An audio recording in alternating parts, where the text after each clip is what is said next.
იწყებთ სოლიდარობით და მხარდაჭერით მზია ამაღლობელის მიმართ ბათუმელებისა და ნეტგაზეთის დირექტორი უკვე 16 დღეში მშილობს ვითხოვთ მის დაუყოვნებლივ თავისუფლებას ინდისის ყველა პატიმარს.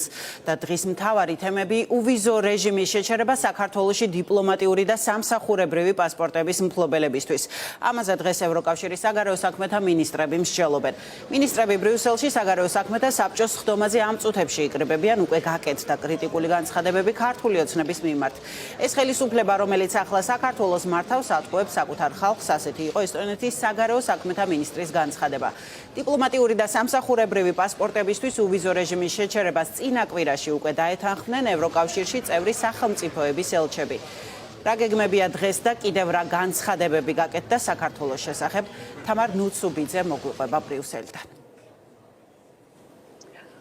დიახ, სწორედ ამ წუთებში დაიწყო საქმიანი საუზმე, სადაც დახურულ კარს მიღმა პირველი დიპლომატები ევროკავშირის წევრი ქვეყნების განიხილავენ უკრაინის საკითხს და მანამდე ჟურნალისტებთან გააკეთეს განცხადებები. ჩვენ საშუალება გქონდა, რომ ყველა მინისტრისთვის შეკითხვა დაგვესვა საქართველოსთან დაკავშირებით, რადგანაც საქართველოც არის დღის წესრიგში, ამჯერად მიმდინარე საქმეების ბლოკში განიხილავენ საქართველოს მინისტრებმა კიდევ ერთხელ გაუსვეს ხაზი იმას, რომ პირველი ნაბიჯი იყო სწორედ ვიზა ფასილიტაციის შეჩერება დიპლომატიური და სამსახურეობრივი პასპორტის მქონე პირებისათვის.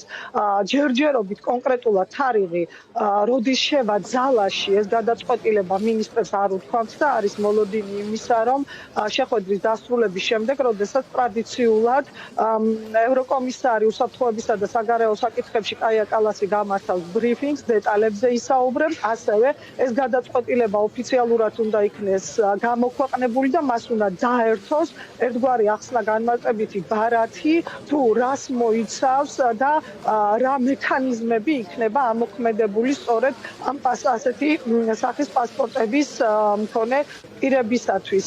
ზოგადად ყველა მინისტრის განცხადება იყო საკმაოდ კრიტიკული, ძალიან ხაზგასმით საუბრობენ იმ დარღვევებზე, რაც ახლაც კი მიმდინარეობს საქართველოში, ასევე ხაზი გაესვა ჟურნალისტების უსაფრთხოებასაც, რაც ძალიან ადარდებთ ევროკავშირში, რადგანაც ჟურნალისტებისთვის თავისუფალი მუშაობის, ესე ვთქვათ, შესაძლებლობა არის სწორედ ევროკავშირის ერთ-ერთი ფუნდამენტალური უფლება და თუ კი ქვეყანას სურს ამ ორგანიზაციაში გაწევრიანება, ესეთი ფუნდამენტალური უფლებები აუცილებლად უნდა იყოს გათვალისწინებული. საფრანგეთის საგარეო უწყების ხელმძღვანელმა თავად გააკეთა განცხადება, მან თქვა, სწორედ ისაუბრა იმაზე, თუ რა ნაბიჯი არის უკვე გადადგმული ევროკავშირის მხრიდან, თქვა, რომ ქვეყანა მხარს უჭერს მოსახლეობის ნებას საქართველოს გახდეს ევროკავშირის წევრი და მიუღებელია ის მეთოდები, რასაც იყენებს ქართული ოცნება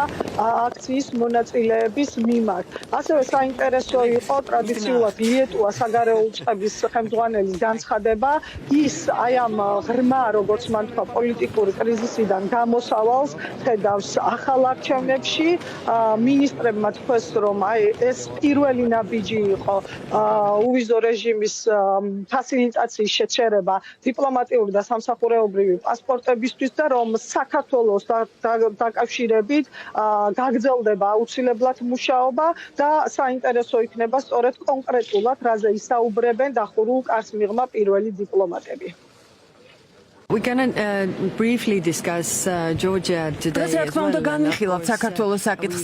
ვაჩერებთ დიპლომატიური პასპორტების მფლობელებისთვის უვიზო რეჟიმს. ჩვენ ასევე ფინანსურ დახმარებას ვაჩერებთ, რომელიც მთავრობისთვის იყო განკუთვნილი. ვუგზავნით მას არასამთავრობო ორგანიზაციებს, რომლებსაც სჭირდებათ, მაგრამ ქართველი ხალხის ხელშია ყველაფერი გამოასწოროს. საქართველოში საქმე კარგი მიმართულებით არ მიდის. ევროკავშირს შეუძლია მეტი გააკეთოს და ერთ-ერთი რაც შესთავაზა ესტონეთმა ევროკავშირს ვიზა ლიბერალიზაციის შეჩერების პროცესის დაწყება.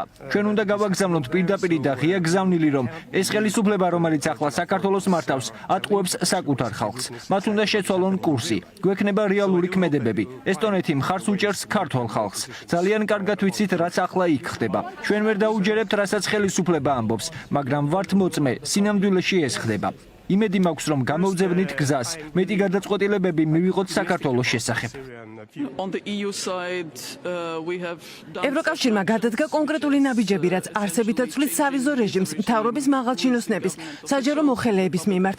ისინი ვერ შეძლებენ დიპლომატიური პასპორტებით უვიზოთ მოგზაურობას ევროკავშირში. ასე რომ ეს არის გამიზნული ქმედება. ევროკავშირმა ასევე განაცხადა, რომ ევროკავშირის არანაირი დახმარება არ გაიცემა მთავრობასთან დაკავშირებული საქმიანობისთვის ან სააგენტოებისთვის.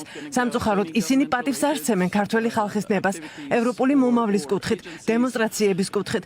ლატვიაში ჩვენ შემოსვლა აუკრძალეთ სამთავრობო პირებს და იმ ხალხს, რომლებმაც განახორციელეს თავდასხმები და რეპრესიები ჟურნალისტებზე და დემონსტრანტებზე. იგივე გააკეთეს სხვებმაც. ასე რომ ზეწოლა არსებობს, მაგრამ კარი ღია თუ ქართველი ხალხის ნებას პატივს სცემენ. ყველას აინტერესებს, რაც შეეხება საკითხი პერსონალურ სანქციებს იმასთან დაკავშირებით, ვინც არის პასუხისმგებელი სწორედ ადამიანის უფლებების დარღვევებზე აი ამ ბოლო 2 თვის განმავლობაში. ჩვენი ინფორმაციის განხილვის საკითხი ესეც არის, როგორც წინა შეხვედრაზე იყო მინისტრების, თუმცა ასევე ის ინფორმაციაც არის, რომ არ არსებობს ჯერჯერობით კონსენსუსი ამ თემასთან დაკავშირებით, ამიტომაც არ უნდა ველოდოთ, რომ დღეს რაიმე ახალი გადაწყვეტილება იქნება მიღებული.